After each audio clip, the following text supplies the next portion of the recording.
So good morning and good afternoon, ladies and gentlemen. Today, we're in the month of October. We are literally a stone's throw away from our major event in San Antonio, which is on the second to last week of October. So we're getting very, very close indeed, and I look forward to seeing many of you there at that event. And those of you that can't make it, of course, we'll do our very best to bring back the enthusiasm and the energy and the lessons learned from being together at these wonderful meetings. I want to talk about a subject that we addressed. I had a team meeting down in London on Thursday, and I wanted to cover a message that we shared there. So for those that are from the UK that are on the call today, I apologize, you're going to get a little bit of repetition, but hopefully that'll be time well spent as you make some extra notes. It just seemed to be very relevant. I'm going to share some slides. The subject has come to me not just from the meeting in London, but I've also had some people in my Latin American team of late, both from Mexico, from Colombia, reach out asking if I could provide some training on this subject. So it seems to be relevant for a lot of people. And it's really step number one, outside of the identify. To me, the step number one is not so much a skill as it is an activity. It's learning to know why I'm doing this. What is my compelling reason and motive for being in Nikken, for doing what I'm doing? What is my motivating cause that I'm a part of? That is something that we should spend plenty of time visualizing, conceptualizing, engaging with, not just by ourselves, but with our upline, with our team, because that is the driving force.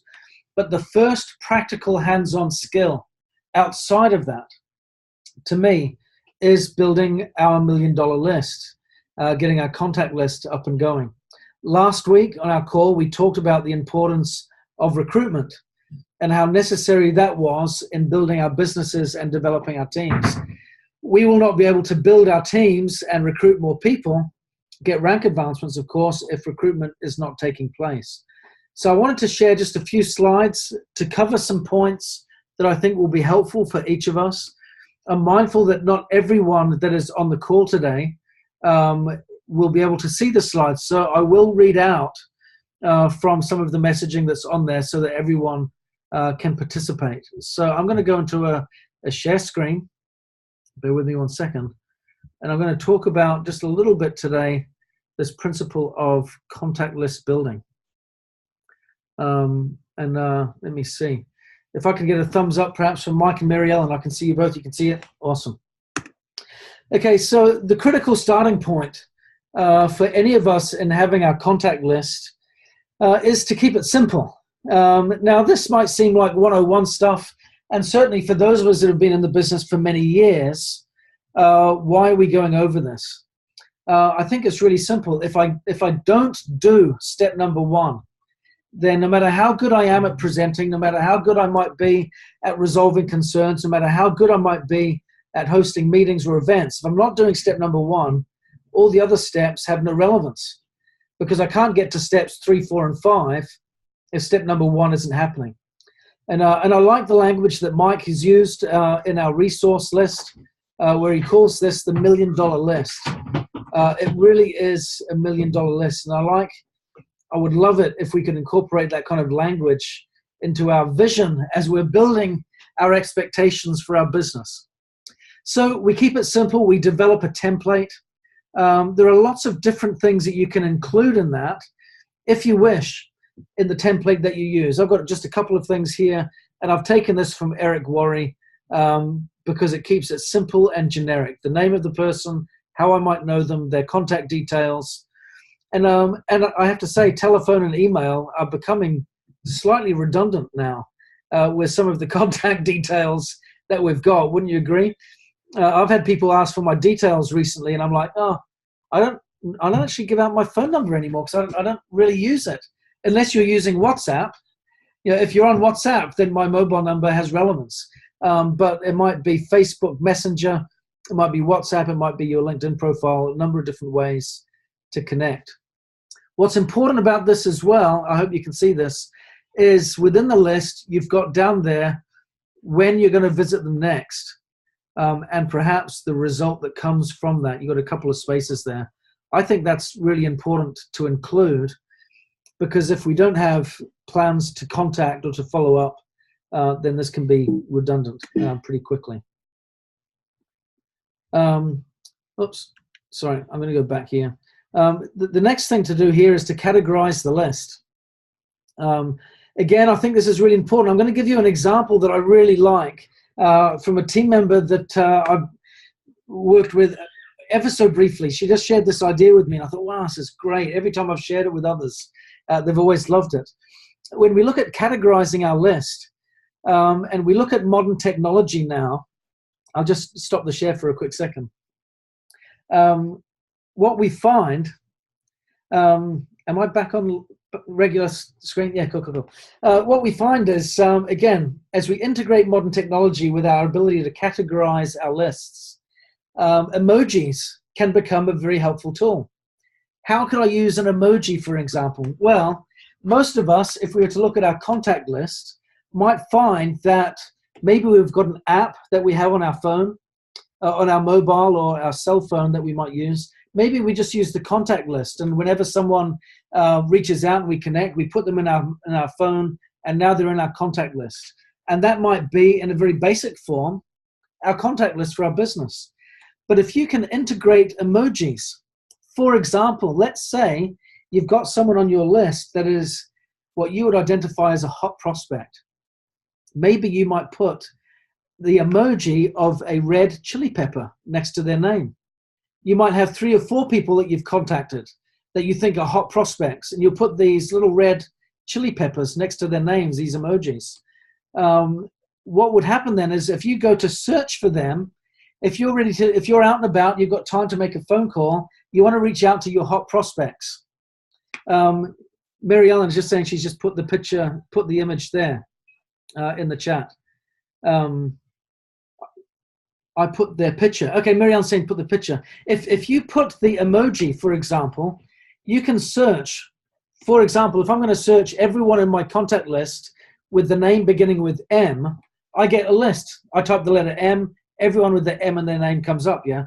But if I put the little emoji of the red hot chili in my contact search list, then everyone that's got that emoji pops up.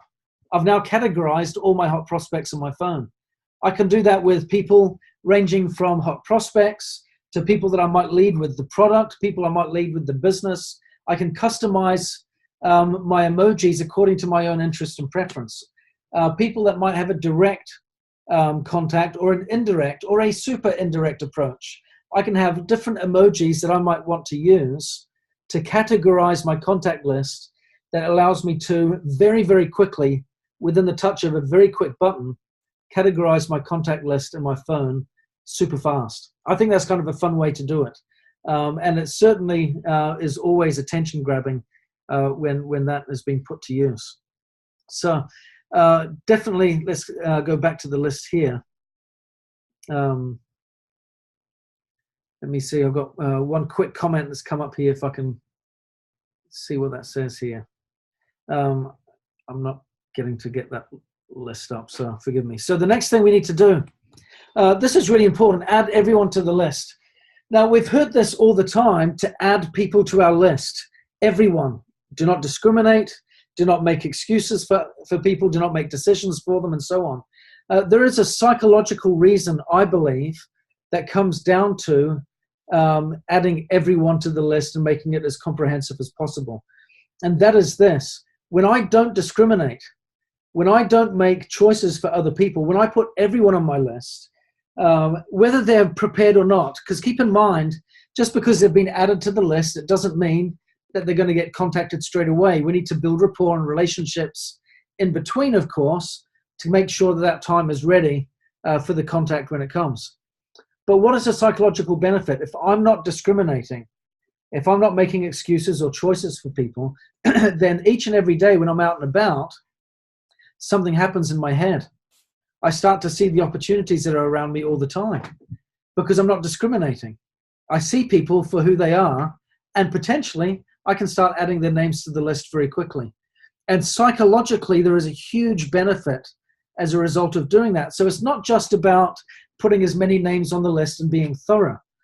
There is a psychological shift that happens when we do this that helps us to see the opportunities that are around us each and every day that otherwise we may have missed because we were not in the habit of looking.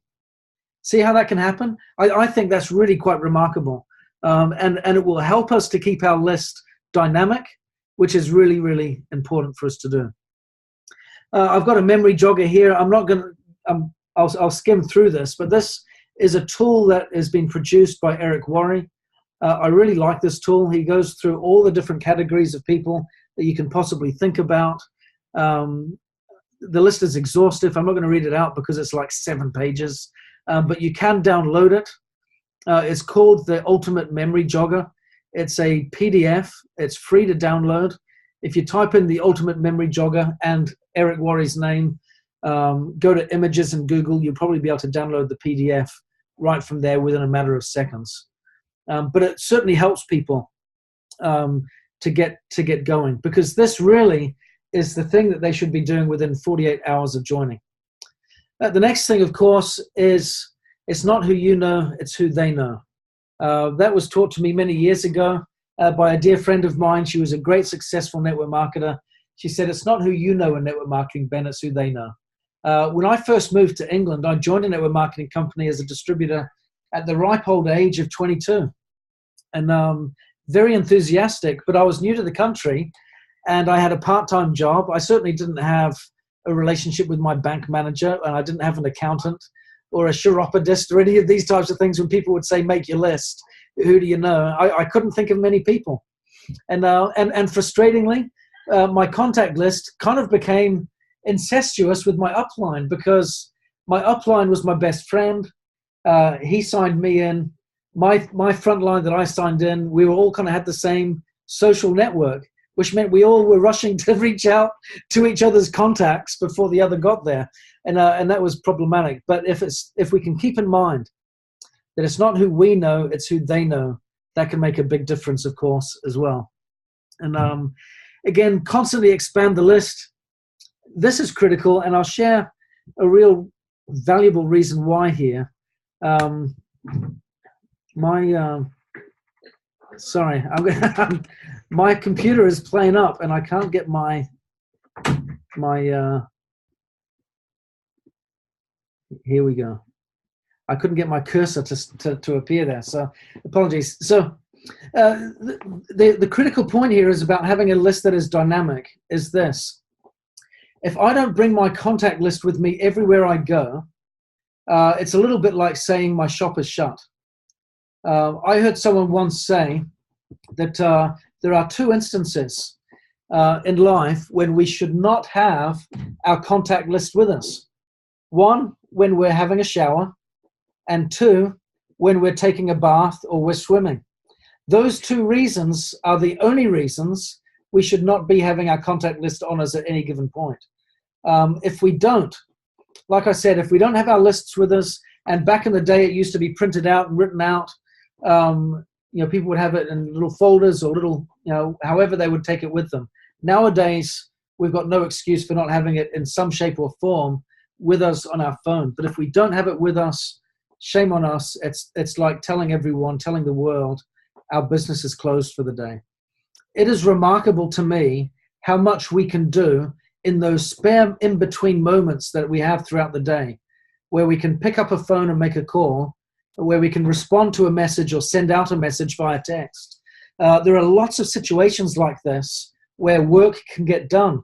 And whilst life is so busy and so demanding, if we are doing this on purpose and we have this with us on purpose, then these little in-between moments that we have each day will suddenly prove to be some of the most productive times of our day in building our business. If we aren't seizing those moments, we'll miss out. We'll go back home at the end of the night, having had a busy day at work, which most people are doing, and we might be too tired. We'll put it off. We'll procrastinate. We'll save it for tomorrow. And then all of a sudden, a few days have gone by, a week's gone, and nothing's happened. And that can happen far too often.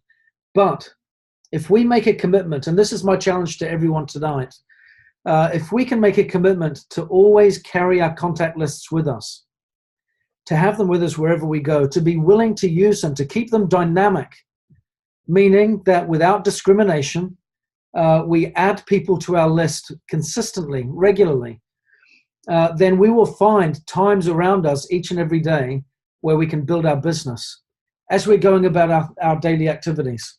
While we're on our lunch break, while we're just about to start work in the morning, we got there a few minutes early. Maybe just before we head out the door, we've got time for one more phone call. It's in those little moments where we go the extra mile that often the greatest results can come in. So my invitation today is to do just that. Make our contact list dynamic, keep it with us everywhere we go, and certainly be sure to use it on a daily basis. Doing that can have tremendous consequences for good in building our business, because this is where it all begins. If we don't begin with this stuff, all the other stuff will refuse to take place. It just simply will not happen. So we bring our call to a slightly earlier close today. It's 17 minutes past on my watch, but hopefully this has been, again, a refresher of one of the basics. It certainly isn't a complex subject, but it's certainly one that we do need to be reminded of from time to time, because recruitment is where it all matters, and we can't go out and recruit if we're not building our contact lists. And if we're not using them on a daily basis, then everything else can be quite futile, can't it? So thank you all very much, and I look forward to speaking to you again real soon. Take care. Bye-bye.